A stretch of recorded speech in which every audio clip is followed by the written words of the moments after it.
Assalamualaikum warahmatullahi wabarakatuh. Alhamdulillah, Waalaikumsalam warahmatullahi wabarakatuh. wassalatu wassalamu ala asyrafil anbiya'i wal mursalin wa ala alihi wa sahbihi ajma'in. Yang paling utama mari kita panjatkan pujian syukur kepada Allah Subhanahu wa taala karena rahmat dan berkat Dia Allah kita dapat bertemu di via online seperti saat ini. Tak lupa pula salawat berikan salam kita sanjung sajikan ke pangkuan Nabi besar Muhammad sallallahu alaihi wasallam. Karena dapat berdiri di tengah dunia dengan penuh ilmu pengetahuan saat ini.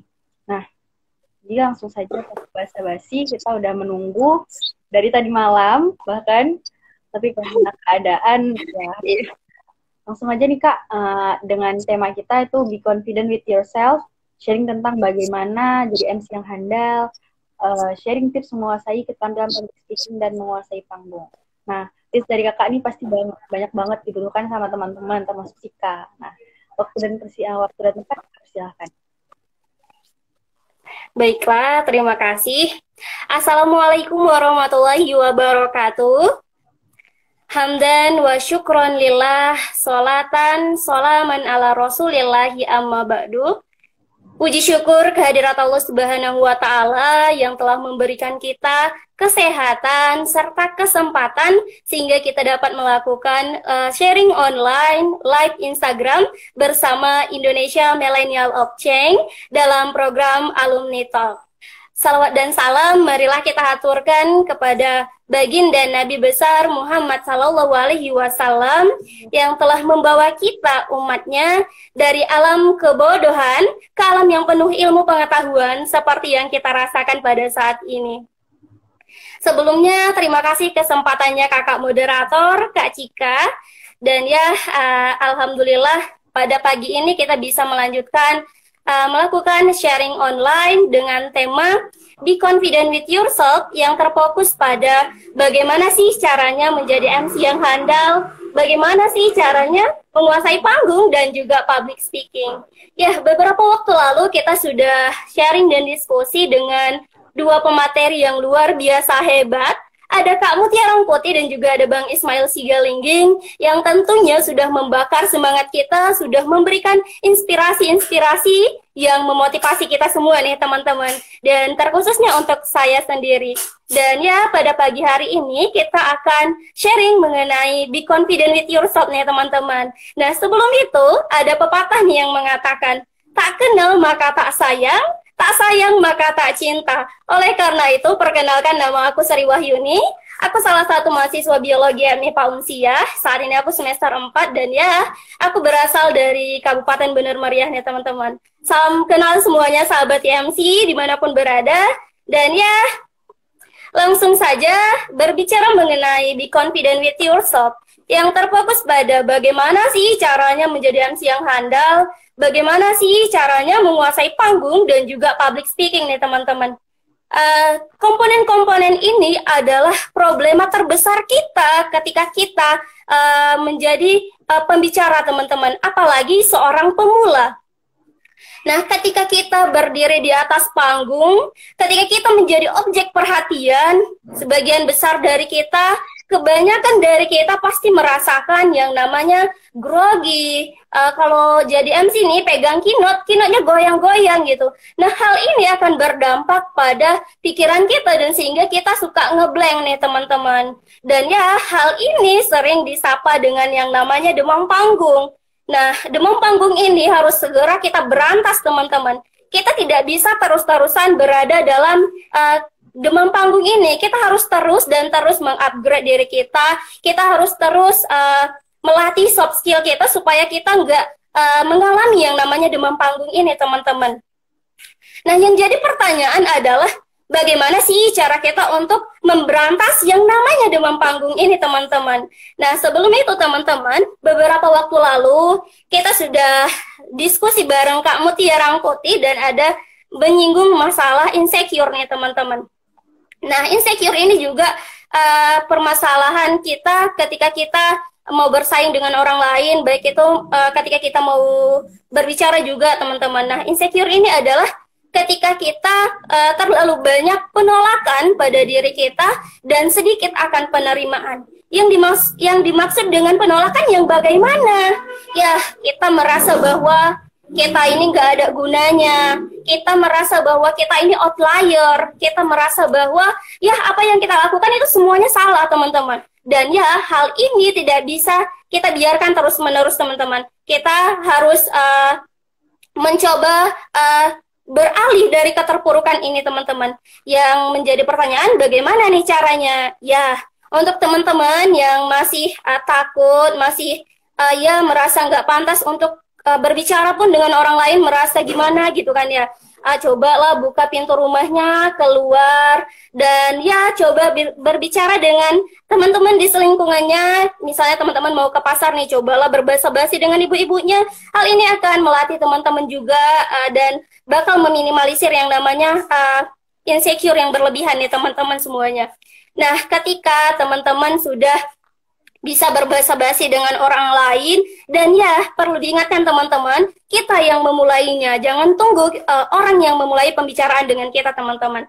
Dan ya ketika kita sudah bisa melaksanakan hal ini, kemudian ketika kita berada di kelas, baik itu mahasiswa maupun siswa, ketika kita masih nunggu guru, nunggu dosen, ya cobalah kita berinteraksi dengan teman-teman kita, dan ya dengan interaksi ini juga melatih kita berbicara, teman-teman. Kemudian cobalah angkat satu topik, gimana sih menurut kamu tentang ini, gimana sih menurut kamu tentang ini, yang mana dengan kita banyaknya interaksi, kita bakal banyak belajar, teman-teman. Kita belajar bagaimana berinteraksi dengan orang lain, kita belajar bagaimana menanggapi pernyataan orang lain, kita bisa banyak dapat ilmu-ilmu dari tanggapan-tanggapan orang lain ya, teman-teman. Setelah hal ini menjadi habitual action-nya kita, teman-teman, kita bakalan beralih ke tahapan yang lebih lanjut. Ya, segala sesuatu itu punya tahapan, teman-teman. Dan ya, tahapan selanjutnya adalah ketika kita udah ada dosen nih, ini lingkup kecil di kelas, udah ada dosen, cobalah kita, jika kita belum berani untuk memberikan tanggapan, cobalah kita bertanya dulu nih, teman-teman. Ketika kita bertanya, ini juga bagian kecil kita menjadi objek perhatian.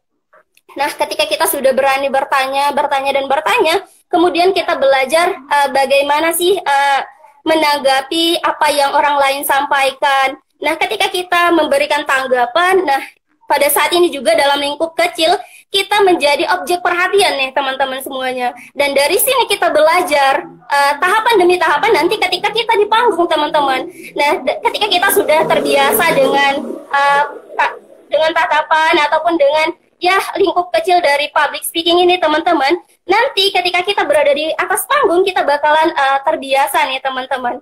Dan selanjutnya ketika hal ini sudah menjadi habitual action-nya aku rekomendasiin banget nih, teman-teman semua, ayolah kita bergabung di organisasi, baik itu intra-kampus maupun ekstra-kampus nih, teman-teman semuanya. Karena di organisasi ini kita juga bakalan belajar bagaimana sih caranya berkomunikasi dengan baik, bagaimana sih memberikan tanggapan dengan baik. Dan juga teman-teman semuanya, di organisasi ini kita tidak hanya belajar apa yang di jurusan kita saja, kita banyak belajar dari banyak orang. Ketika kita ketemu anak FISIP, anak hukum, dan ya kita banyak belajar dari mereka, teman-teman. Dan ya kemudian teman-teman semuanya, bagi teman-teman yang masih merasa bahwa aku ini nggak ada gunanya, aku ini adalah outlier, aku ini nggak bisa bersaing dengan mereka, ya teman-teman, hilangkan pemikiran itu. Karena sedikit cerita pengalaman aku nih, teman-teman. Dulunya ketika aku masih menjadi mahasiswa baru nih, teman-teman, di Unsia, ya sekitar 1 sampai 3 bulan, 1 semester nih, aku masih merasakan yang namanya, ya aku ini beda dari orang lain gitu. Aku tuh merasa bahwa orang-orang ini terlalu high gitu. Aku merasa aku juga outlier gitu. Dan ya teman-teman, aku bangkit dari keterpurukan itu. Kemudian ya dengan aku bergabung suatu organisasi ekstra kampus nih, teman-teman. Di situ aku pertama kali ketemu sama si founder, dan namanya Forum Menggapai Mimpi nih, teman-teman. Pada saat itu masih batch 1. Dan pada pertama kali aku datang tuh, si founder ceritain pengalaman dia, teman-teman, ke luar negeri, keliling Indonesia. Dan ya, semangatku terkobarkan teman-teman. Aku merasa ya nggak ada gunanya aku terus-terusan keterpurukan dengan jurusan ini. Aku nggak ada gunanya aku terus-terusan merasa bahwa aku ini nggak ada gunanya gitu kan ya. Akhirnya aku mulai untuk menata apa yang harus kulakukan. Walaupun pada semester itu aku masih menjadi sosok yang insecure teman-teman. Aku masih, ya aku pergi ke kampus, aku jalan sendiri, aku duduk paling depan, aku nggak mau komunikasi sama orang lain, dan ya aku masih merasa aku nggak cocok gitu kan ya.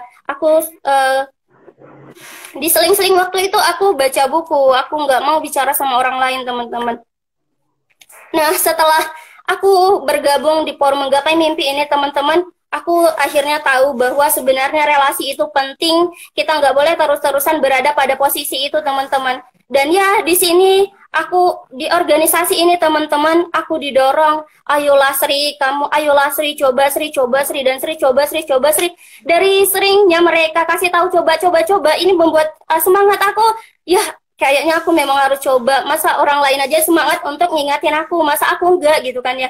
Jadi teman-teman semuanya, aku mau bilang sama teman-teman yang belum berani bersaing, sama teman-teman yang masih merasa bahwa enggak ada gunanya daripada orang lain gitu, enggak cocok bersaing sama orang lain. Jangan pikirkan itu teman-teman. Setiap orang ada masanya, setiap masa ada orangnya. Jadi teman-teman teruslah berusaha, lakukan apapun itu yang menjurus pada target teman-teman. Misalnya nih, teman-teman mau jadi seorang duta. Nah, teman-teman sekarang berada di tahap awal. Nah, ketika teman-teman berada tahap awal, tentu ada pembatas, ada relung antara teman-teman dan citanya teman-teman. Jika teman-teman terus-terusan berada di tahap ini, di tahap insecure, nggak merasa bahwa kita ini nggak ada gunanya, nah teman-teman nggak bakalan bisa dapat ini nih. Tentu teman-teman harus punya tahapan-tahapan dan tahapan. Dan jangan takut gagal teman-teman. Gagal itu adalah awal kita menuju suatu kesuksesan. Nah teman-teman pasti pernah lihat dong ya, baik itu di gambar maupun langsung, ada gunung es. Gunung es itu kita lihat atasnya, kita lihat bagusnya piramidanya, kita nggak lihat ke bawahnya teman-teman. Di bawahnya itu tentu lebih banyak kegagalan-kegagalan dia teman-teman. Kita cuma bisa lihat cantiknya saja. Oleh karena itu teman-teman, kita belajar dari gunung es saja banyak sekali kegagalan yang dia lakukan, yang dia dapatkan. Masa sih kita langsung coba, langsung berhasil gitu? Tentu harus ada yang namanya kegagalan, karena kegagalan ini adalah tahapan pembelajaran kita teman-teman. Karena kita nggak mungkin jatuh ke lubang yang sama. Tentu kita bakalan belajar dan belajar nih teman-teman.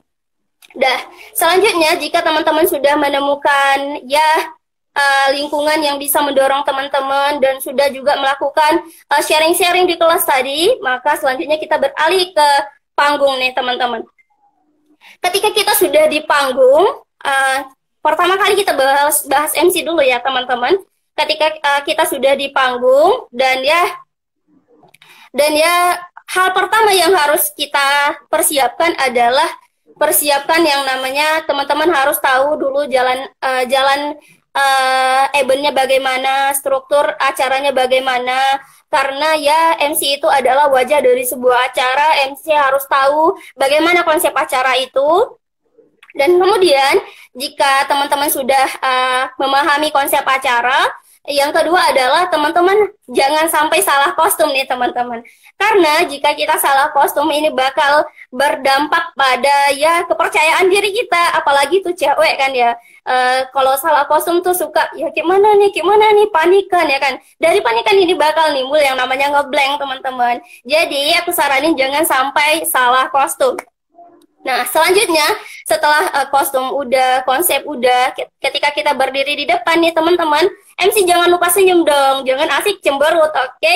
Dan ya, ketika kita sudah persiapkan itu, kemudian tentukan 3 titik mata ketika teman-teman jadi MC. Nah, 3 titik mata yang dimaksud bagaimana? Ya, pertama kiri, tengah, kanan gitu kan ya. Misalnya nih, Assalamualaikum warahmatullahi wabarakatuh. Teman-teman sambil berbicara, sambil lihat kanan kiri. Karena teman-teman sambil tentukan 3 titik mata ini juga membuat teman-teman jika teman-teman merasa gemetaran sedikit di dalam di diri teman-teman bakalan ya dengan bergerak itu keynote-nya nggak goyang-goyang teman-teman. Jadi ikut begini dia nggak bergoyang, jadi nggak kelihatan kalau teman-teman itu gemetaran. Dan ya ketika kita tentukan tiga titik mata ini juga suka grogi ya lihat mata orang ya. Dan ya jangan sampai teman-teman melihat matanya jika teman-teman grogi. Solusinya ketika teman-teman menentukan tiga titik mata tadi, teman-teman lihatlah jidat dari audiens ataupun rambut dari audiens, sehingga hal ini meminimalisir yang namanya teman-teman suka grogi nih teman-teman semuanya. Nah, ketika hal ini sudah teman-teman lakukan, maka insya Allah teman-teman semuanya bakal sukses jadi MC dan ya lebih profesional lagi. Mungkin seperti itu Kak Cika. Wah, terima kasih Kak Sri, bagus banget. Kayak banyak banget hal baru, kayak insecure itu yang Cika tahu itu biasa di hal yang tampak dari tubuh. Tapi ternyata percaya diri itu juga jadi salah satu nilai dari insecure. Nah, Cika sendiri nih Kak, Yes. ngerasa juga insecure buat ngomong sama Kakak nih. Nah, kan ketimbul banget gitu ya. Nah, jadi buat teman-teman yang mau nanya juga boleh nanya di kolom komentar. Nah, Cika punya pertanyaan nih buat Kak Sri. Ada nggak sih tantangan atau pengalaman yang pernah Kakak alami atau mungkin yang bakalan Kakak inget nih untuk jadi pelajaran ketika menjadi MC gitu? Ketika jadi MC nih ya, pernah sih ya waktu itu seri jadi MC di seminar kebangsaan MPR RI. Ya, waktu itu mengundang Bapak perwakilan dari MPR RI, dan ya pada saat itu kami punya dua sumber informasi nih. Ada dari Bapak MPR RI-nya, ada dari satu organisasinya gitu. Jadi ada miskomunikasi gitu antara mereka, dan ya dikarenakan miskomunikasi itu jadinya di MC salah pemanggilan gitu.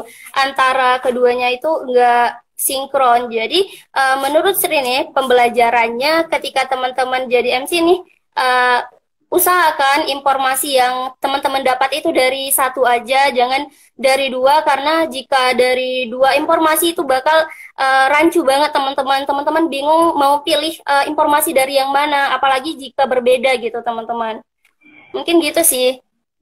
Lalu Kak, kalau misalnya nih Kakak udah, ini yang di kelas, konteks di kelas.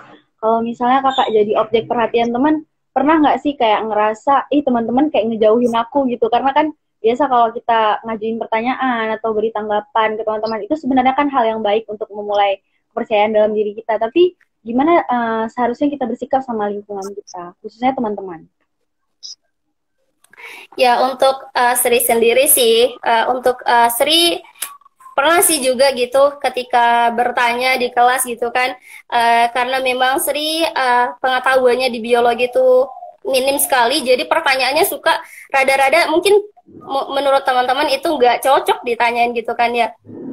Pernah juga agak gimana gitu, tapi ya kembali lagi pada diri kita baik pada diri kita, itu berjalan dengan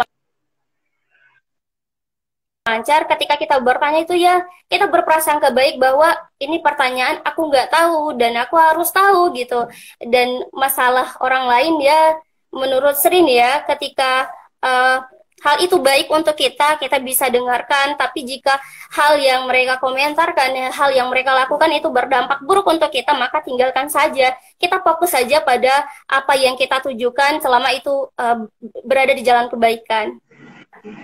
Karena Kakak kan sering nih jadi MC, mungkin kedepannya Kakak ada target pencapaian apa? Apa misalnya mau jadi membaca MC di waktu 17 Agustus kah? Atau ada capaian-capaian yang lebih tinggi dari itu, Kak?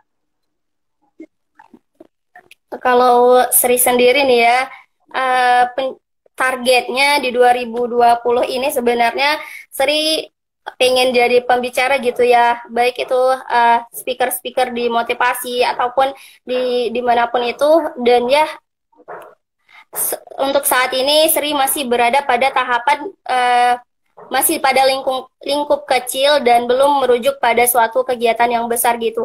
Dan ya harapannya Sri tuh pengen bisa jadi pembicara, bisa memotivasi orang lain, dan ya untuk jadi MC, Sri sih pinginnya jadi MC di acara Unsiaper nantinya. Amin. Insya Allah didoakan. Nah, kita lihat Kak ya, ada teman yang nanya nggak sih?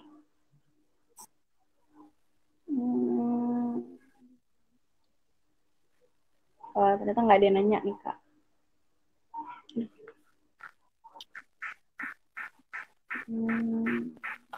Kesel.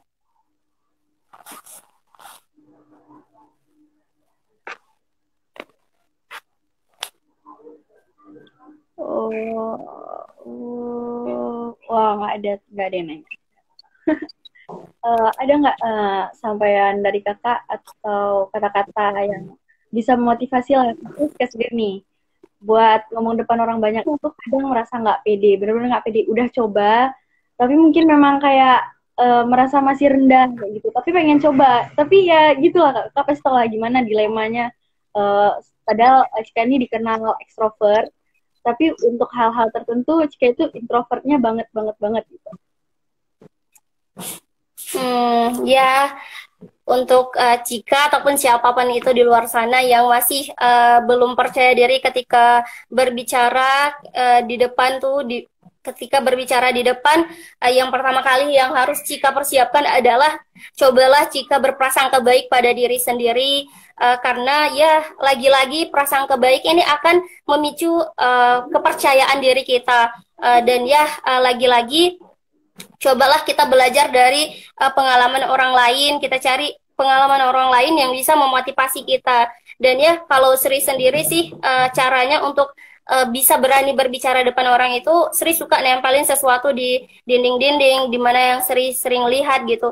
Jadi Sri buat misalnya Sri, aku pengen jadi pembicara, aku pengen jadi ini. Jadi ketika Sri merasa aku nggak cocok nih jadi pembicara, aku nggak cocok nih jadi ini, akhirnya Sri terpacu gara-gara itu. Pernah kan ya dulu Sri ketika SMA nih ya, kelas 2 SMA Sri mau ikut lomba namanya Duta Wisata.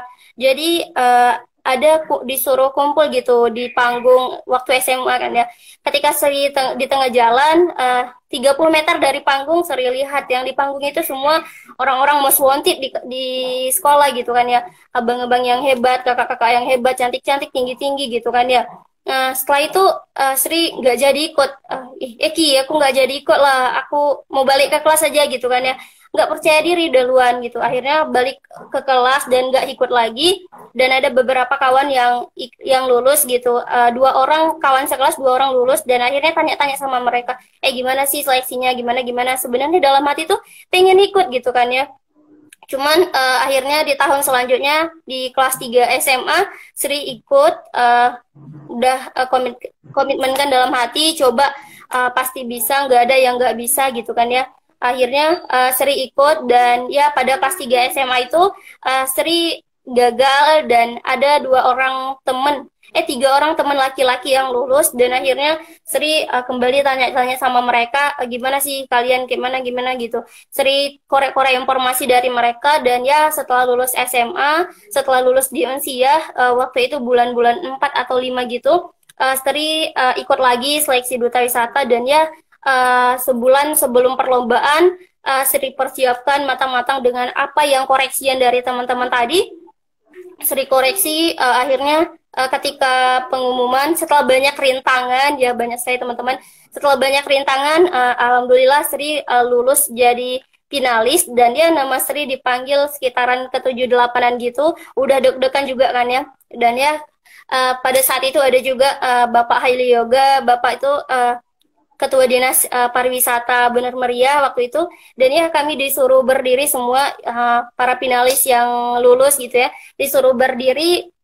Ketika disuruh berdiri, ya lagi-lagi Sri orangnya nggak suka pakai heel, jadi sukanya pakai sepatu, dan ya udah pendek pakai sepatu jadi kan pendek gitu kan ya, dengan teman-teman yang lain teman-teman yang lainnya itu pada udah tinggi pakai heel, jadi agak banting gitu kan ya, agak banting. Dan bapak dinasnya bilang, wah bapaknya sambil keluar dan kebetulan Sri duduk hampir dekat pintu dan bapak bilang, wah kayaknya kamu nih spesial ya. Sri nggak tahu entah ini pujian, entah ini hinaan, nggak tahu ya karena beda dari yang lain gitu kan ya. Yang lain pada tinggi-tinggi dan ya pada mulus-mulus gitu ya. Habis itu Sri ya udahlah gitu, jalanin aja, coba gitu kan ya. Dan akhirnya besoknya ada karantina seminggu, habis itu juga ada belajar-belajar gitulah ya. Dan ya sebelum hari penobatan kita ada dikasih kisi-kisi untuk pertanyaan gitu, siapa yang masuk 3 besar gitu kan ya, ada dikasih kisi-kisi dan ya Sri nggak belajar karena percaya kalau Sri itu nggak masuk gitu kan. Dan akhirnya pada saat pengumuman lima besar Sri masuk gitu, nama Sri pertama dipanggil, jadi Sri itu merasa wah mampus nih kayak mana nih gitu kan ya. Kalau masuk 3 besar kayak mana nih, aku nggak tahu, nggak ada belajar apa-apa gitu kan ya. Dengan percaya diri, dengan apanya udahlah berdiri situ. Awalnya kebetulan Sri pakai sepatu tuh pakai sendal yang flat gitu jeli, karena kebetulan bajunya itu besar gitu, jadi nggak nampak. Teman-teman yang lain pada cemberut dan Sri senyum sendiri gitu kan ya. Ketika dipanggil 5 besar tadi berubah, nggak jadi senyum lagi, langsung gitu. Kayak mana? Udah dipanggil, udah jantung dak gitu kan. Kayak mana kalau masuk 3 besar nih, pertanyaannya kayak mana jantung gitu kan. Alhamdulillah nggak masuk teman-teman dan aman gitu kan ya. Dan kemudian Sri dapat kategori best presentation waktu itu teman-teman. Pembelajarannya teman-teman yang awalnya Sri untuk ke panggung bergabung dengan peserta lain aja Sri nggak berani, dan akhirnya setelah Sri kuatkan tekad, Sri ya belajar, pokoknya aku harus bisa, setiap kemauan pasti ada jalan gitu kan ya. Dan akhirnya Sri bisa mencapai sesuatu yang Sri impikan gitu. Nah, pembelajarannya untuk teman-teman semua, jangan terus-terusan berada dalam keterpurukan, jangan terus-terusan merasa bahwa diri teman-teman itu nggak ada apa-apanya dari orang lain, jangan terus-terusan merasa bahwa takdir teman-teman itu belum beruntung, tapi cobalah teman-teman tentukan jalan, tentukan konsep pada apa kemauan teman-teman, apa target teman-teman, apa cita-cita teman-teman. Dan ya dengan teman-teman melakukan hal itu, insya Allah apa yang teman-teman inginkan, apa yang teman-teman impikan bakalan terwujud teman-teman. Dan ya lagi-lagi kita nggak boleh pesimis, kita harus optimis, kita harus lakukan sesuatu itu dengan totalitas teman-teman, jangan sampai setengah-setengah gitu. Ini ada pertanyaan nih, Kak, dari Kak Mita. Kak mau tanya dong, Kak Sri pernah demam panggung, Kak? Pernah demam panggung nggak? Ditanya. Mana nih? Di atas, Kak.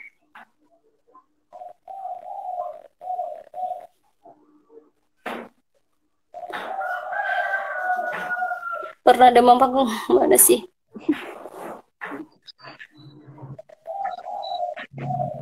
Ada di atas. Pertanyaannya gimana, Cita? Pertanyaannya itu, Kak mau tanya dong, Kak Sri pernah demam panggung, Kak? Katanya. Itu pertanyaannya. Oh iya. Baik, terima kasih pertanyaannya. Coba Sri jawab ya. Yang namanya demam panggung tuh pasti pernah dong ya, apalagi untuk kita pemula nih teman-teman. Jadi pertama kali Sri demam panggung, Sri pertama kali jadi MC itu ketika ada seminar workshop public speaking dan entrepreneurship di MIPA gitu kan ya. Dan ya itu pertama kali dan Sri gemeteran banget, sumpah teman-teman. Ngeri. Jadi waktu Sri gemeteran, waktu Sri demam panggung, Sri ingat waktu Sri ada coaching klinik dulunya bareng Kak Intan Mirantika. Beliau adalah reporter TPRI Aceh. Beliau bilang ketika kita di panggung, ketika kita gemeteran tuh jangan terfokus pada apa yang kita pikirkan. Cobalah lihat audiens, cobalah kita bergerak. Dan ya teman-teman, setelah mencoba untuk relax dan ya akhirnya demam panggung itu bisa teratasi teman-teman, dan akhirnya semuanya itu bisa berjalan dengan lancar. Dan ya untuk teman-teman yang masih ngerasain gemetaran, dan ya setiap orang itu pasti ngerasain gemetaran teman-teman. Cuman balik lagi pada diri kita, bagaimana kita menyikapinya, bagaimana kita berusaha agar kita nggak terus-terusan dalam kegemetaran itu. Karena jika kita terus-terusan dalam kegemetaran itu teman-teman, ya bisa jadi kita akan memalukan diri sendiri ketika di depan. Dan ya solusinya coba teman-teman ketika gemetaran itu berprasangka baik pada diri sendiri lagi. Ya, ketika teman-teman gemetaran, oh aku bisa percaya aja pada diri sendiri, aku pasti bisa melalui ini, orang aja bisa, masa aku nggak bisa belajar dari orang lain gitu. Intinya sih teman-teman cobalah untuk berprasangka baik sehingga gemetaran itu bakalan terminimalisir teman-teman. Nah, jadi pertanyaan dari Kak Mita udah terjawab nih. Ada teman lain nggak yang mau nanya? Tadi sih ada Kak yang DM, tapi katanya nggak bisa ngetik gitu. Mungkin karena dia nggak follow, jadi nggak bisa ngetik di kolom komentar. Boleh? Apa tuh pertanyaannya? Ya, belum dibales. Belum dibales sama yang nanya tadi. Udah dijawab sih. Nah, teman-teman lain ada nggak yang mau nanya lagi nih? Sebelum waktu kita akhiri. Karena Kak Sri juga mau masuk lab ya? Nanti. Ya, jam 10. Masuk lab. Sama dong, kita sama-sama masuk, Kak. Masuk juga, Cika? Iya, masuk, Kak. Jam 10.45, tapi. Masih lama. Iya. Bisa tuh. Bisa tidur dulu, Kak. Keadaan di sana gimana, Kak? Baik nggak? Kakak kan di daerah yang katanya di daerah sana itu kan lagi banjir kan. Itu kena nggak sih di daerah Kakak? Alhamdulillah kalau tempat Sri jauh, untuk ke tempat bencananya itu sekitar 30 menit dari rumah Sri. Jadi nggak kena, alhamdulillah sih nggak kena. Oke. Cuman jaringannya berdampak. Tadi malam aja nggak bisa gitu ya. Pas buka-buka, kok nggak bisa, udah panik sendiri. Ternyata gara-gara banjir itu ya. Iya. Semoga berdampak gitu. Semoganya pandeminya hilang, COVID-nya hilang, di sana juga kembali ya. Biar nanti pas balik kampus ke sini nggak ada beban pikiran lagi. Iya dong. Amin, semoga ya cepat berlalu. Amin. Kayak kenangan gitu. Kayak kenangan. Yep. Oke. Ada teman-teman lagi yang nanya. Jadi jika mau ngulang dikit nih, banyak banget cara-cara yang dikasih sama Kak Sri. Yang Cika dapetin itu kayak pentingnya komunikasi internal maupun eksternal. Jadi untuk melatih kepercayaan diri, yang pertama kita tuh harus mengubah persepsi kita bahwa kita cukup jangan. Karena kalau misalnya kita berpersepsi kita buruk, maka apa yang kita lakukan bakalan buruk. Nah, yang kedua itu misalnya kita juga harus sering lebih banyak berkomunikasi sama teman-teman. Interaksi di kelas juga sebenarnya itu hal kecil.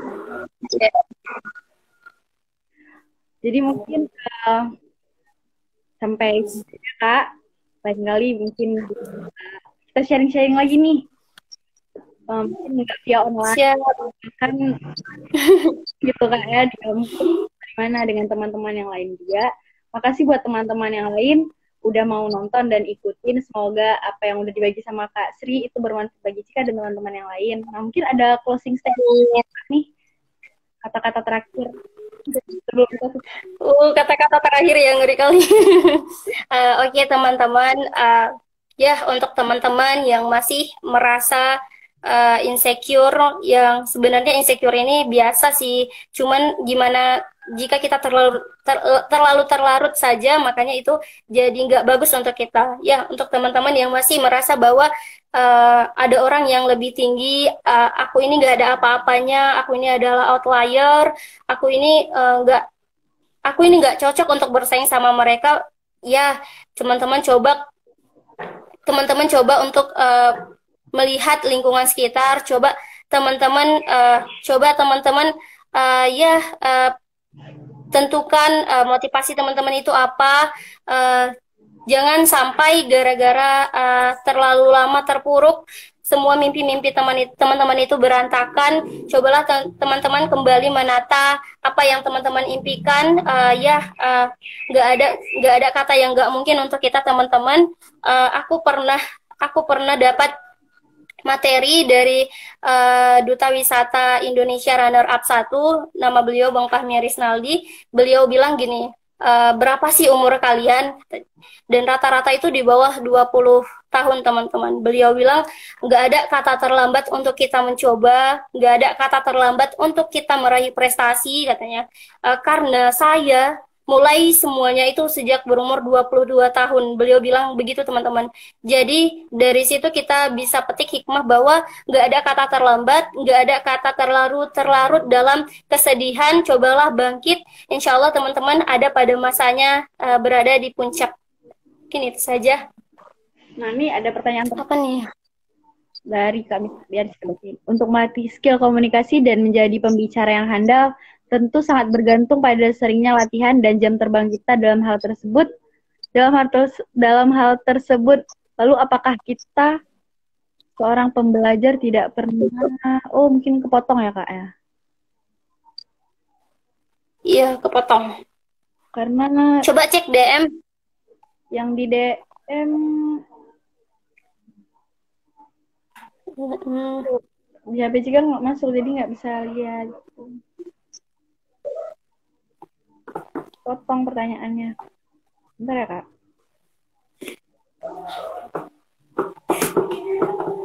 Ini ada pertanyaan dari Bang Taufik ya. Bagaimana menghilangkan kata Wah, kayaknya Bang Taufik sangat memperhatikan kosakata Cika.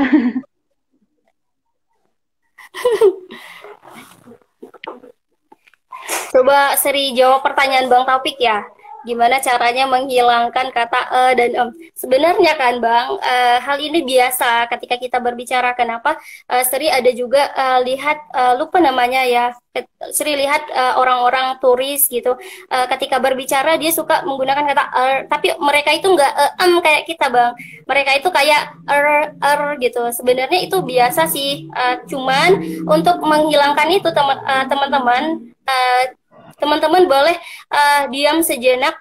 Jika masih berpikir apa yang perlu dikatakan, diam sejenak baru memulai kembali. Karena ketika bilang kita itu kita sedang berpikir ya. Sri juga gitu sih. Jadi solusinya coba ketika kita masih mau mikir mau bilang apa, diam dulu, jangan sambung gitu. Mungkin gitu aja sih. Ini kak, tadi yang kepotong tadi ya kak. Untuk melatih skill komunikasi menjadi pembicara yang handal, tentu sangat bergantung pada seringnya latihan dan jam terbang. Dalam hal tersebut, lalu apakah jika seorang pembelajar tidak pernah atau bahkan sedikit pun mendapatkan kesempatan itu untuk pembelajaran yang pasif dan hanya mengandalkan teori saja dan kurang berlatih, bagaimana cara untuk mengasah secara maksimal dengan berbagai cara? Mohon tanggapannya. Jadi mungkin Denny sering latihan loh kak, tapi nggak, jam terbangnya tuh rendah gitu. Gimana caranya gitu? Tapi teori-teorinya udah dia kuasai. Oke, terima kasih pertanyaannya. Coba Sri jawab ya. Jadi untuk berbicara sedikitnya jam terbang itu, kalau menurut Sri pribadi, awalnya Sri juga sama sih, Sri nggak banyak jam terbangnya. Jadi awalnya itu Sri suka belajar di depan kaca.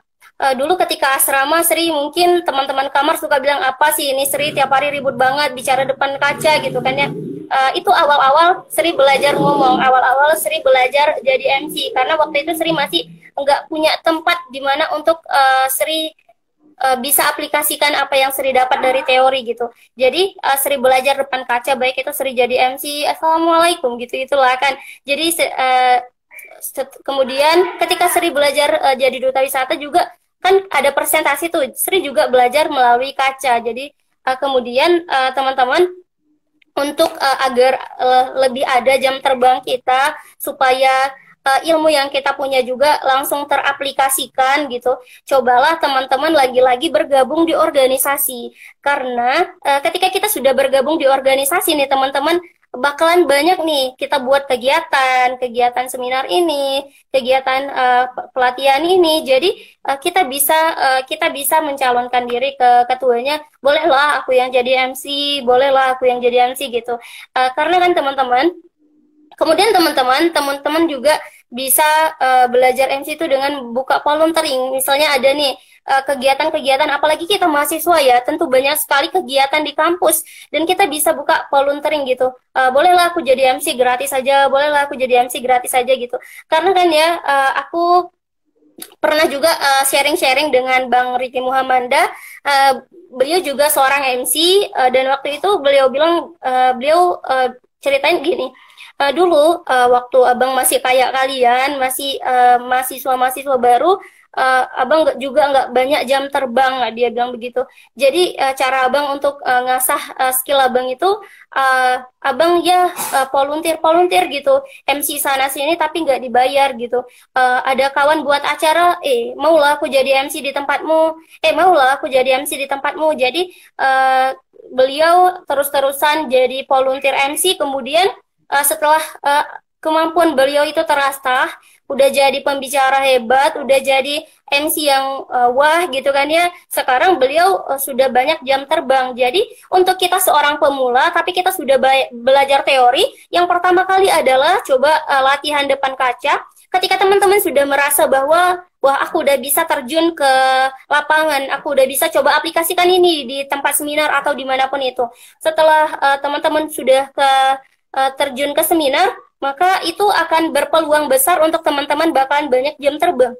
Karena ketika teman-teman terjun ke lapangan dan dilihat banyak orang bahwa kualitas teman-teman itu bagus, teman-teman percaya diri karena ya lagi-lagi udah belajar depan kaca kan ya, jadi udah merasa terbiasa gitu. Jadi ketika orang-orang penonton sudah lihat bahwa teman-teman itu punya kualitas, maka untuk selanjutnya teman-teman bakal diundang, bakalan banyak jam terbang.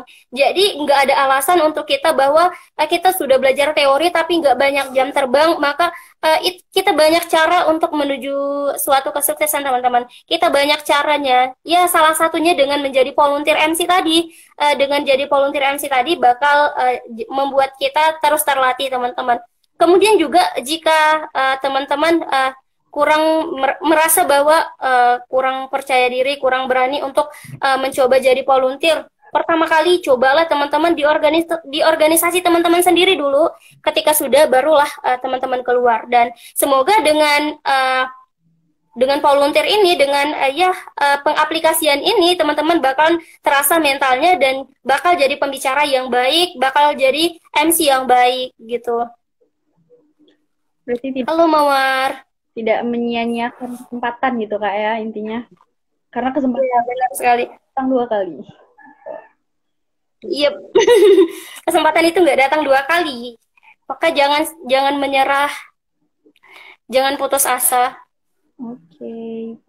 Ada lagi nggak ya yang mau? Ada pertanyaan lagi? Kayaknya nggak ada lagi nih Kak yang bertanya. Ada tuh, Fitri Lestari. Hai. Hai semuanya.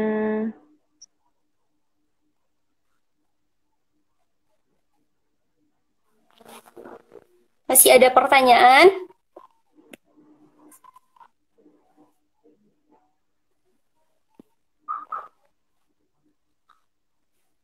Hai Hidayat Awaludin. Hai Fitri. Hai Mawar. Banyak banget ya nyapa kakak nih. Alhamdulillah ya. Semoga bermanfaat buat teman-teman. Ya, amin.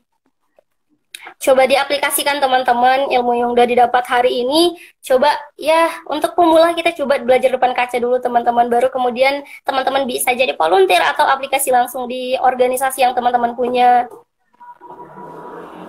Boleh. Mungkin sudah habis. Mungkin karena nggak ada yang nanya, kesempatan kita kali ini harus berakhir di jam 9.47. Mungkin kakak mau siap-siap juga ya. Nah, jadi dan teman-teman dari Indonesian Millennial Exchange mengucapkan banyak terima kasih karena hari ini kalau udah meluangkan waktu, padahal nanti mau masuk gitu kan, sempat-sempetin karena tadi malam trouble jaringan kita itu di luar kendali kita. Sebenarnya Iya. kita udah sedih juga Kak, kan kayak nggak bisa komunikasi malam itu karena kita udah janji malam, tapi karena beberapa hal Iya. kita tunda dan kita mulai hari ini. Nah, terima kasih banyak Kak atas waktunya. Mungkin kita bisa berjumpa di lain waktu dengan ya pokoknya juga berharap kita jumpanya nggak via online lagi lah gitu ya. Nanti jumpa di kampus ya. Oke, nanti kita janjian Kak ya. Nah, buat teman-teman juga, semoga apa yang udah disampaikan sama Kak Sri bisa bermanfaat dan bisa diterapkan. Secara pribadi, kalau ada salah kata, jika mohon maaf. Wabillahi taufiq wal hidayah. Wassalamualaikum warahmatullahi wabarakatuh. Waalaikumsalam warahmatullahi wabarakatuh.